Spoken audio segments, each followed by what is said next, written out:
जिस कंसेप्ट की मैं आज बात करने वाला हूँ, इस एक कंसेप्ट ने जो है मेरे पूरे की पूरी लाइफ को ट्रांसफॉर्म कर दिया।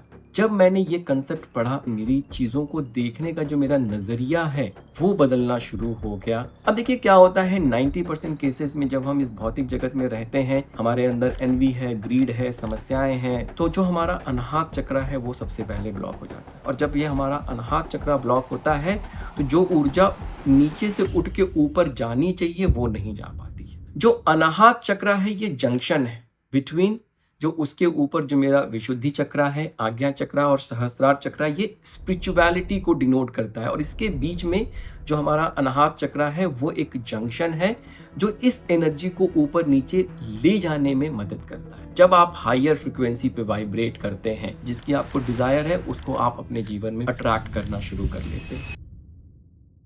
नमस्ते, राधे राधे। जिस कंसेप्ट की मैं आज बात करने वाला हूँ, इस एक कंसेप्ट ने जो है मेरे पूरे की पूरी लाइफ को ट्रांसफॉर्म कर दिया। एक बुक है जिसका नाम है द ऑटोबायोग्राफी ऑफ योगी। इस बुक के जो राइटर हैं वो है श्री परमहंस योगानंद जी। क्रिया योग की बात करते हैं वो इस बुक में कि क्यों क्रिया योग करनी चाहिए, क्यों वो जरूरी है। और उसके ही साथ साथ उन्होंने वहां पे लॉ ऑफ अट्रैक्शन की बात की और एक कंसेप्ट ऑफ मैग्नेटिज्म जो है उन्होंने बताया हुआ है कि कैसे हमारा जो ऑरा है हमारे शरीर के चारों तरफ, कैसे वो हमारे सक्सेस में योगदान देता है, क्यों ये ऑरा जरूरी है। जब मैंने ये कंसेप्ट पढ़ा, मेरी लाइफ ट्रांसफॉर्म हो गई। मेरी चीज़ों को देखने का जो मेरा नज़रिया है वो बदलना शुरू हो गया। आप चाहे वास्तु यूज़ करिए, चाहे एस्ट्रोलॉजी यूज़ करिए, न्यूमरोलॉजी यूज़ करिए, चाहे कोई भी हीलिंग आप यूज़ करिए, अल्टीमेटली ये जितनी भी एनर्जीज हैं ये आपके शरीर की ऊर्जा को, शरीर की एनर्जी को बढ़ाने का काम करती हैं, आपके ऑरा को बढ़ाने का काम करती हैं। और जब आपका ऑरा बढ़ा, इसका मतलब क्या, आप हायर फ्रिक्वेंसी पे वाइब्रेट कर रहे हैं। तो जितनी भी ये ऑकल्ट साइंस की चीज़ें हैं, अगर आप उनको फॉलो करते हैं और अगर आप इस ऑरा के कंसेप्ट को नहीं समझते या कंसेप्ट ऑफ मैग्नेटिज्म को नहीं समझते, तो कहीं ना कहीं मैं कहूँगा कि जो वो नॉलेज है वो पार्शियल है और इसको समझना बहुत ज़रूरी है। इसीलिए आज मैंने सोचा कि आज इसके बारे में थोड़ी सी बात की जाए, सब लोगों के साथ इसके बारे में शेयर किया जाए। क्या होता है कंसेप्ट ऑफ मैग्नेटिज्म? तो देखिए क्या होता है कि हमारे शरीर के चारों तरफ एक ऑरा होता है। आपने देखा है ना, जब पहले जो भगवान की फोटो बनती थी उनके पीछे एक ऐसे चक्र जैसे बनाया जाता था। तो वो जो चक्र जैसे बनाया जाता था वो सिंबॉलिक रिप्रेजेंटेशन है कि भगवान का ऑरा बहुत बड़ा है। कैसे बनता है ये ऑरा?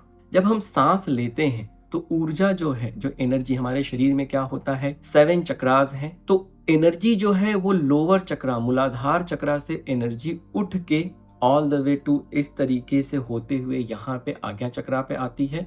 और जब आप एक्सेल करते हैं तो यही एनर्जी उठ के फिर नीचे चली जाती है।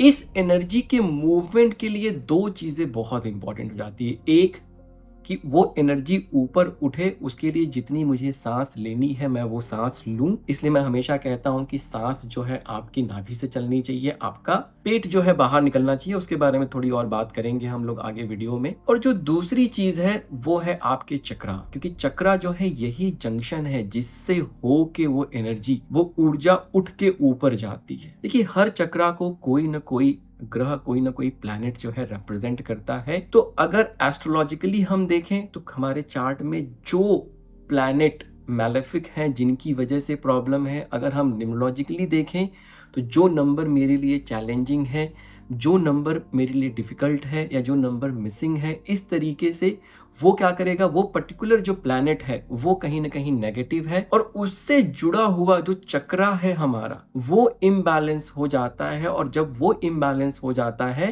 तो जो ऊर्जा ऊपर उठनी चाहिए वो ऊर्जा नहीं उठ पाती है। हमारे शरीर में जो 3 चक्रा हैं, लोअर चक्रा जिसको हम कह सकते हैं कि मूलाधार, स्वादिष्ठान और मणिपुर चक्र, ये फिजिकल जो भौतिक जगत है ये उसको रिप्रेजेंट करता है। जो अनाहत चक्र है ये जंक्शन है बिटवीन जो उसके ऊपर जो मेरा विशुद्धि चक्र है, आज्ञा चक्र और सहस्रार चक्र, ये स्पिरिचुअलिटी को डिनोट करता है। और इसके बीच में जो हमारा अनाहत चक्र है वो एक जंक्शन है जो इस एनर्जी को ऊपर नीचे ले जाने में मदद करता है। अब देखिए क्या होता है, 90% केसेस में जब हम इस भौतिक जगत में रहते हैं, हमारे अंदर एनवी है, ग्रीड है, समस्याएं हैं, ऑब्स्टिकल्स हैं जीवन में, तो जो हमारा अनाहत चक्र है वो सबसे पहले ब्लॉक हो जाता है। और जब ये हमारा अनाहत चक्र ब्लॉक होता है तो जो ऊर्जा नीचे से उठ के ऊपर जानी चाहिए वो नहीं जा पाती है। जब आप एस्ट्रोलॉजिकल कोई भी रेमेडी करते हैं, जब आप न्यूमरोलॉजी को अपने लाइफ में इम्प्लीमेंट करते हैं,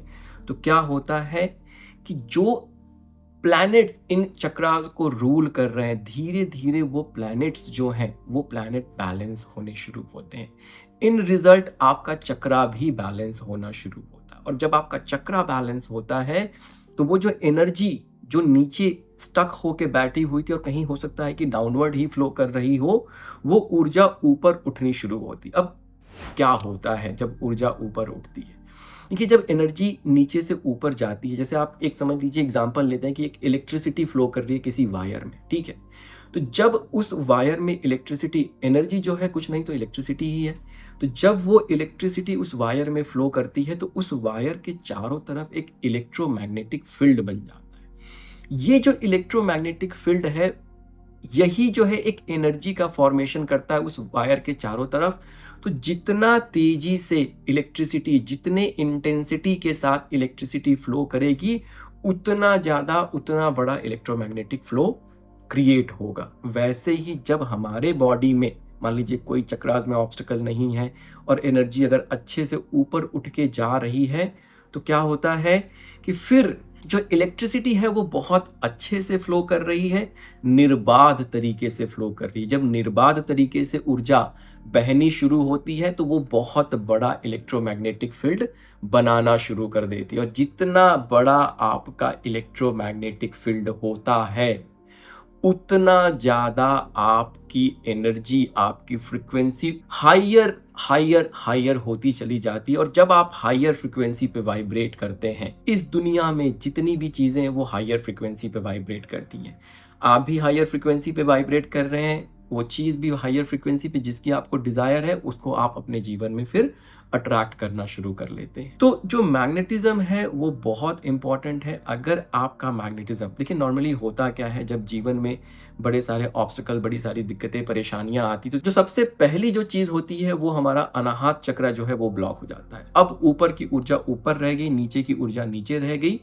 अब क्या होता है कि जो एनर्जी अपवर्ड फ्लो करनी चाहिए वो तो फ्लो नहीं कर रही है, और कहीं ना कहीं फिर वो डाउनवर्ड जो है फ्लो करना शुरू कर जाती है। अब जो मैग्नेटिज्म बनना चाहिए वो मैग्नेटिज्म बनना बंद हो गया। लेकिन मान लीजिए बहुत गुस्सा आता है, बहुत स्ट्रेस में रहते हैं, तो कहीं ना कहीं से तो आप एनर्जी यूटिलाइज कर रहे हैं ना, कहाँ से यूटिलाइज कर रहे हैं? तो जो आपके चारों तरफ जो ऑरा बना हुआ है, अभी भी बचा हुआ है ऑरा, उसको आपने यूटिलाइज करना शुरू किया। धीरे धीरे धीरे समय के साथ अगर ये कॉन्टिन्यूएशन में अगर आप स्ट्रेस में रहना शुरू कर देते हैं, तो क्या होता है कि इवेंचुअली जो ये ऑरा है वो पूरी तरीके से आप यूटिलाइज कर लेते हैं, डिप्लीट हो जाता है।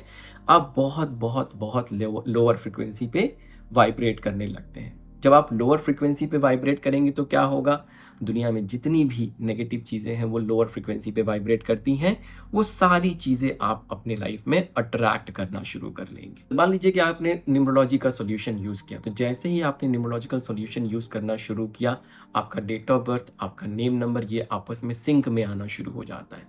जब ये आपस में सिंक में आना शुरू हो जाता है तो जो एनर्जी इधर उधर उसमें कॉन्ट्राडिक्शन था, वो एनर्जी को एक डायरेक्शन मिलती है, वो अपवर्ड डायरेक्शन में फ्लो करना शुरू करती है। जब आप न्यूमरोलॉजिकल सॉल्यूशन को यूज करना शुरू करते हैं, आपके चक्रास बैलेंस होने शुरू होते हैं। जब एनर्जी अपवर्ड डायरेक्शन में मूव करना शुरू होगी तो धीरे धीरे आपका हार्ट चक्रा ओपन होना शुरू होता है। आपके मन में ये विश्वास आना शुरू हो जाता है कि नहीं, मेरे जीवन में भी अच्छी चीज़ें होनी शुरू हो सकती हैं। फिर धीरे धीरे धीरे धीरे जो आपके चक्रास भी ओपन होने शुरू होते हैं, और ये एनर्जी जो है फिर वो बहुत अच्छे से अपवर्ड डायरेक्शन में फ्लो करती है। और जितने अच्छे से वो एनर्जी अपवर्ड डायरेक्शन में फ्लो करेगी, उतना अच्छा आपकी लाइफ में, उतनी अच्छी, उतनी ज़्यादा आपकी लाइफ में वो ब्लेसिंग्स आनी शुरू हो जाती है। ये था कंसेप्ट ऑफ मैग्नेटिज्म। एक जो सबसे सिंपल प्रैक्टिस आप अपने लाइफ में इम्प्लीमेंट कर सकते हैं इस मैग्नेटिज्म को यूटिलाइज करने के लिए, वो ये है कि आप लॉन्ग एंड डीप इन्हेलेशन, जिसको मैं कहता हूँ कि नाभि से सांस चलनी चाहिए। आप लॉन्ग एंड डीप इन्हेलेशन करना शुरू कर दीजिए, आपकी ऊर्जा ऊपर उठना शुरू हो जाएगी। साथ में जिस भी किसी ऑकल्ट फील्ड को आप मानते हैं, numerology is the simplest science जिसको आप यूटिलाइज कर सकते हैं। चाहे तो आप न्यूमरोलॉजी को यूज करिए, चाहे जिसमें भी आपकी श्रद्धा हो, लेकिन किसी ऑकल्ट साइंस को यूटिलाइज जरूर करिए, क्योंकि जब उसको आप यूटिलाइज करते हैं, आपके चक्रास बैलेंस होने शुरू होते हैं, आपकी एनर्जी अपवर्ड मूव करना शुरू होती है और आपका मैग्नेटिज्म जो है वो बिल्ड होना शुरू होता है।